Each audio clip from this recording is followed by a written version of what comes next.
안녕하세요. 이 땅의 일, 영성, 그리고 예술에 대한 통합된 그리스도교 관점을 소개하고 나누기 위해 기독교 대한선교교회 소금빛교회에서 설립하고 후원하는 파이미니스트 제공 2025년 제2성전시대 파트 2 세 번째 나눔을 시작합니다. 저희가 오늘 함께 나누고자 하는 이야기의 핵심은 느헤미야와 관련한 선민의식을 어떻게 봐야 하나입니다.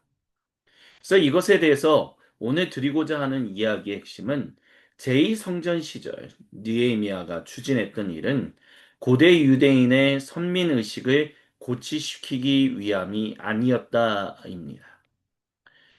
느헤미야는 총독으로서 3차 귀환을 이끌었습니다.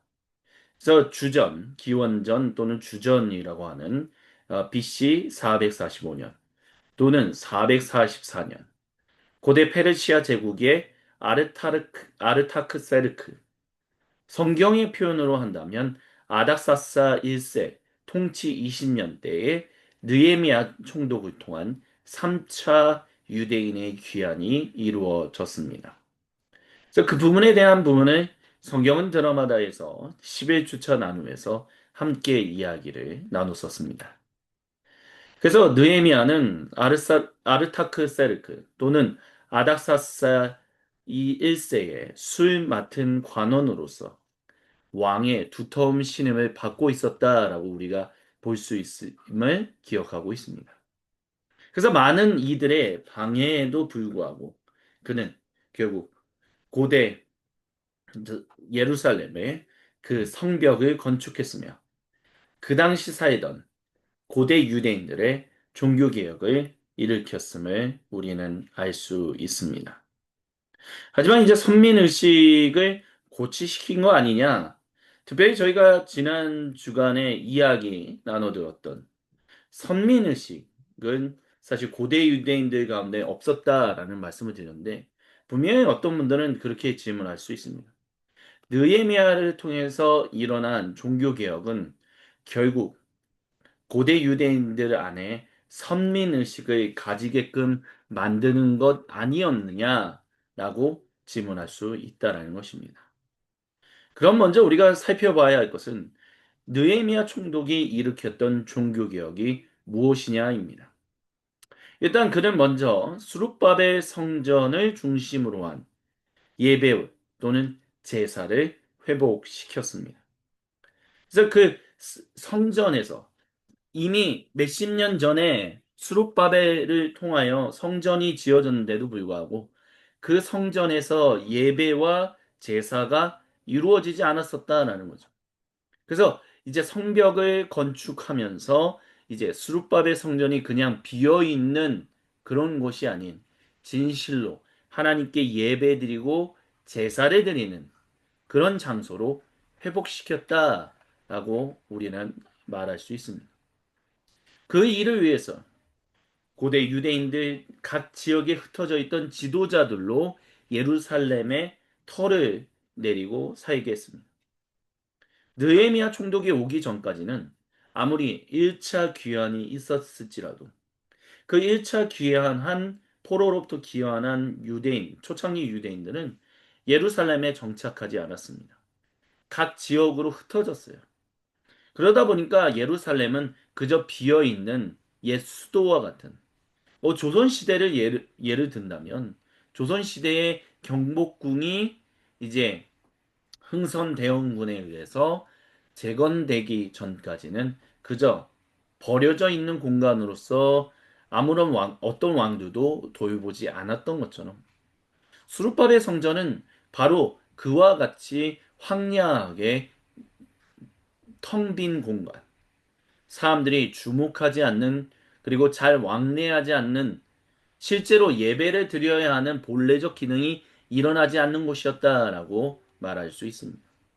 하지만 이제 그 수룹바벨 성전을 중심으로 한 하나님께 예배드리는 그 제사를 회복하고자 했기 때문에 그리고 그것을 회복시켰기 때문에 먼저 지도자들이 유대인들 각 지역의 지도자들이 솔선수범하여 예루살렘에 자리 잡게 했고 그 일을 통해서 이제 하나님께 예배드리는 일들이 활성화되며 그 예배가 활성화되면 결국 그 예배를 돕는 성전 일을 돌보는 제사장들과 또한 레위인들이 충분히 거기서 뿌리를 내리고 살 수 있기 때문에 결국 그렇게 예루살렘 유대인 지도자로 예루살렘에 자리 잡게 하는 일들을 일으켰습니다.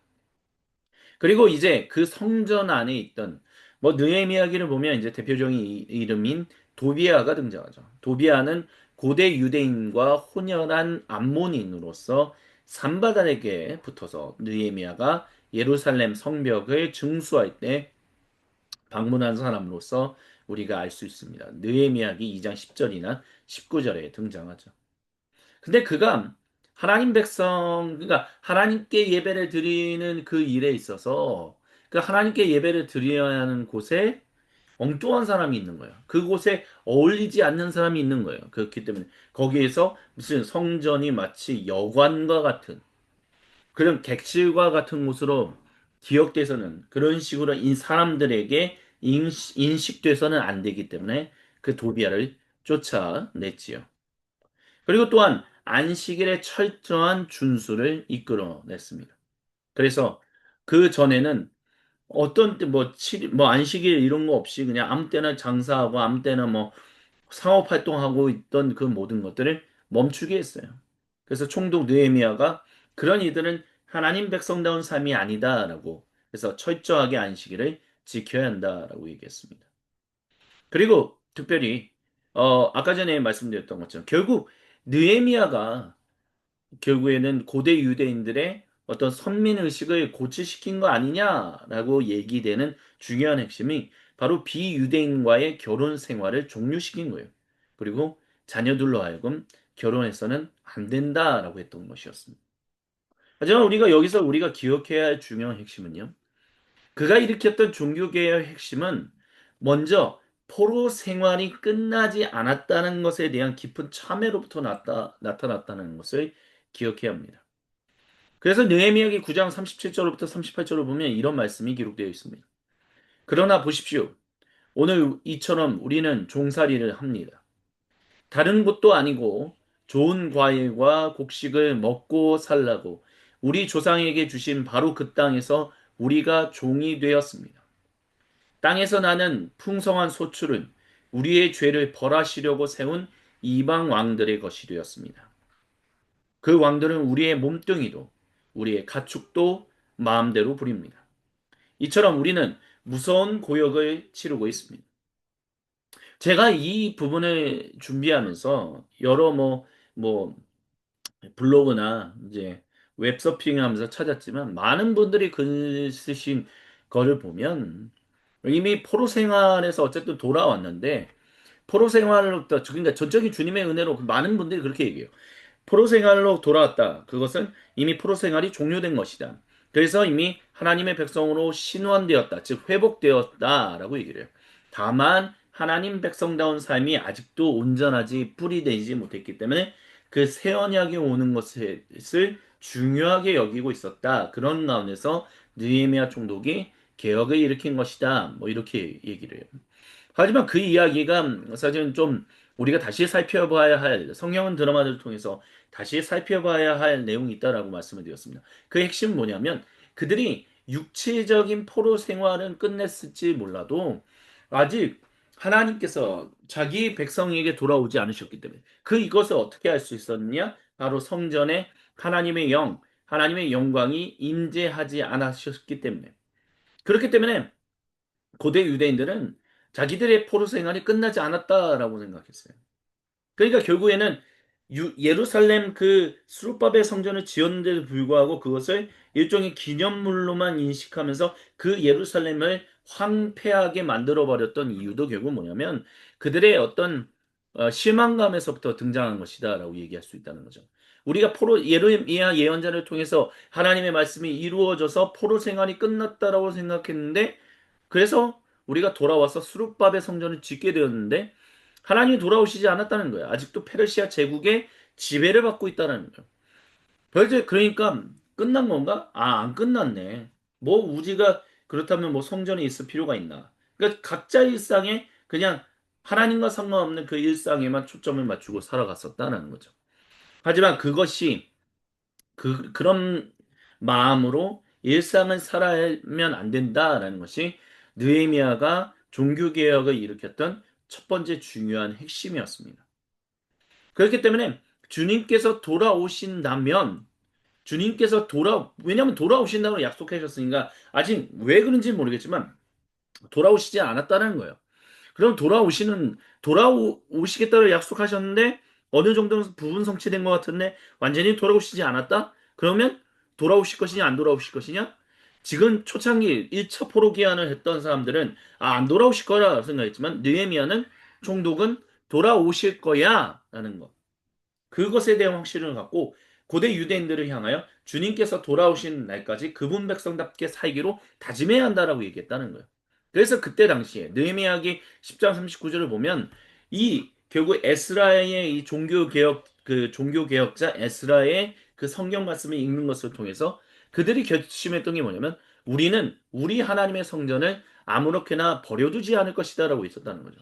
그러니까 그 전에는 포로 생활이 아직 끝났네. 안 끝날 것 같아. 하면서 그냥 자포자기한 마음으로 그냥 각자 지역에서 살고 예루살렘에 모이지 않았다면 이제 느헤미야와 에스라를 통해서는 아니야, 주님은 약속하신 일을 반드시 이루시는 분이야. 그분은 신실하신 분이시기 때문에 우리가 그분이 신실하신 그 일을 이루실 때까지 그분 백성답게 살아야 돼. 그렇기 때문에 성전을 아무렇게나 내버려 두지 않아야 한다라고 얘기했다는 거죠. 그렇기 때문에 주님 백성답게 살지 못하고 그가 이렇게 종교개혁의 핵심은 그것이 아까 전에 앞전에 말씀드렸던 이방 여성과의 그 결혼 생활의 종료와 앞으로 자녀들을 이방 사람하고 비유대 사람 유대인과 결혼하지 못하게 만드는 것은 결국 전적인 은혜로 말미암아 구속받은 주님 백성답게 살지 못하게 만드는 모든 일들과 과감하게 그 연을 끊어야 한다, 결연해야 한다라는 것을 얘기했다는 거예요. 그러니까 그거는 선민의식하고는 크게 상관이 없다라는 것입니다. 그래서 그것과 관련해서 우리가 읽어야 할 중요한 성경 구절이 바로 느헤미야기 13장 23절부터 27절입니다. 제가 세 번역 성경으로 봉독해 드립니다.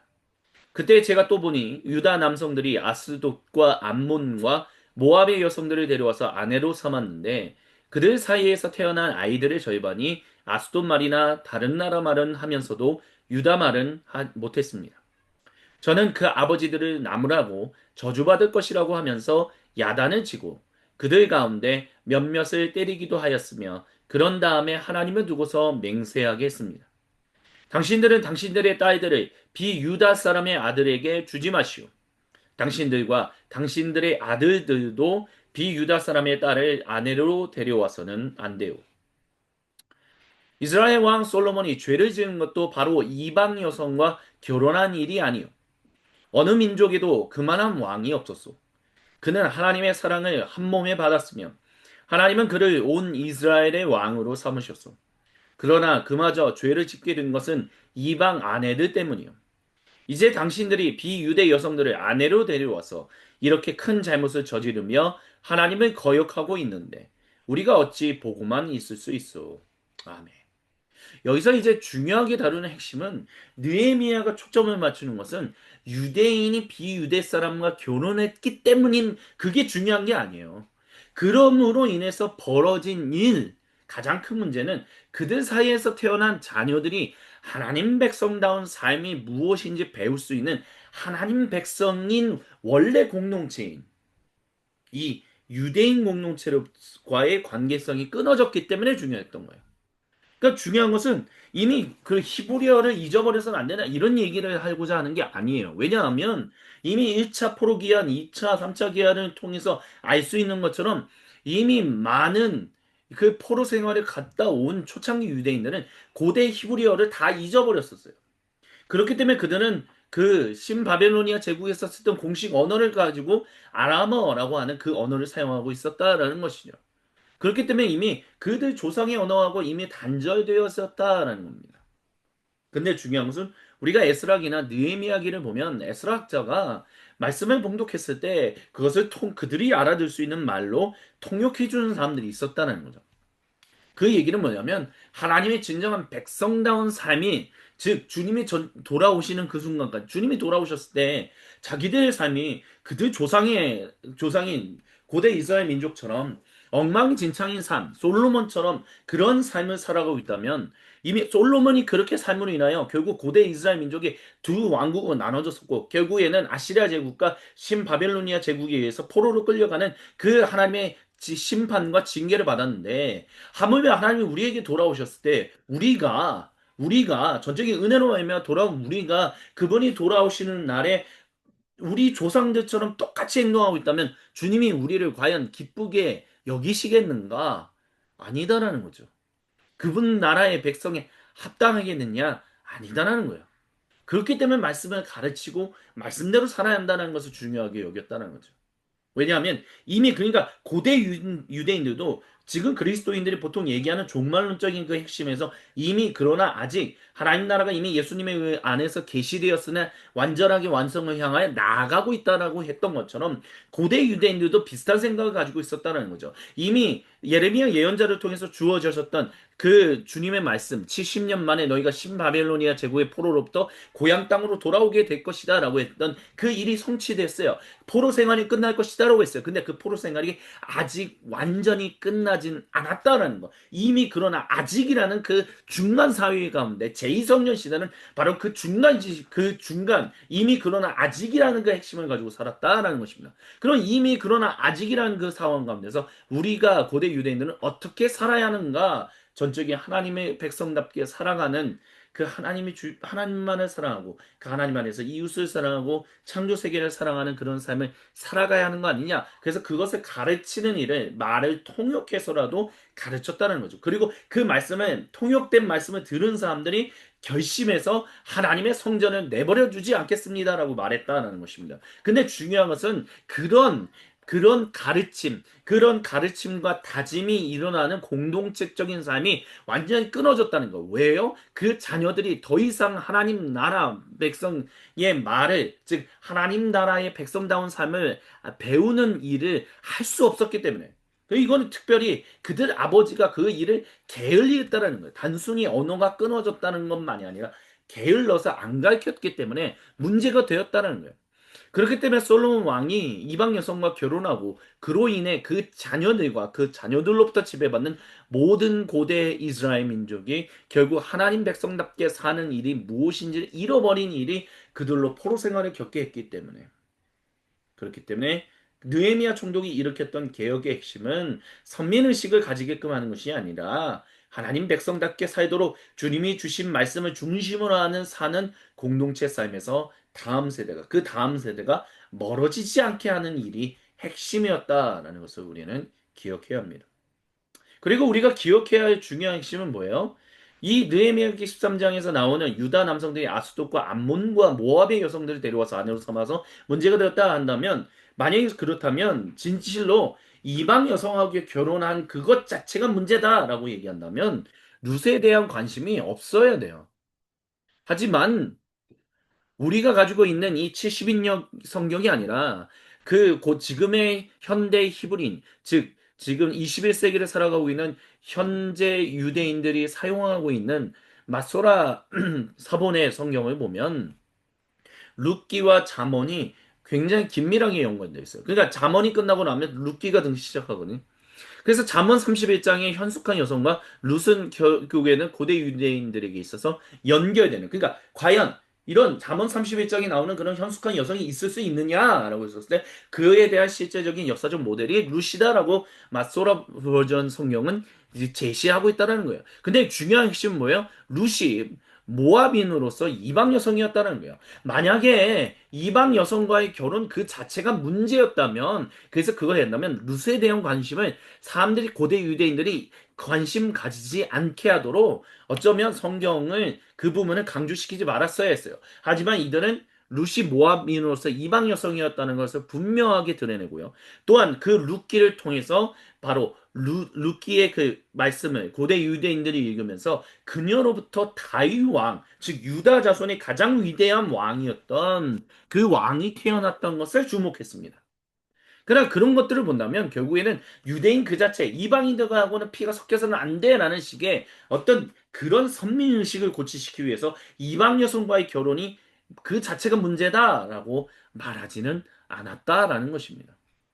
그렇기 때문에 우리가 지난 시간에 나눴던 것처럼 제2성전 시대에는 고대 유대인들은 새로운 전환을 앞둔 선민의식을 가지고 있었다는 것을 기억해야 합니다. 그래서 지난주에 우리가 이야기를 나눴던 것처럼 에스겔 예언자는 유다 지파가 신바빌로니아 제국에 의해서 포로 생활하다가 주님이 약속하신 땅을 다시 분배받으리라는 주님 말씀을 전했어요. 그게 에스겔서 47장에 나온 말입니다.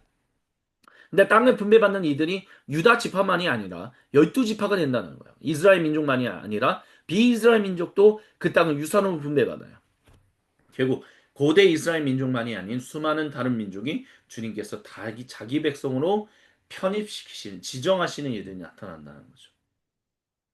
그러니까 선민의식, 우리가 보통 선민의식이라고 얘기하는 앞전에 얘기를 한다면 선민의식, 특정 민족, 유대인만 중요해. 하나님으로부터 선택받은 유대인의 그 정체성을 지키는 게 중요해. 이런 식의 접근은 없었다라는 것을 기억해야 한다라는 것입니다. 그래서 에스겔서 지난 시간에 말씀드렸던 것처럼 이 에스겔서 47장 21절부터 23절을 우리는 매우 매우 중요하게 여겨야 합니다.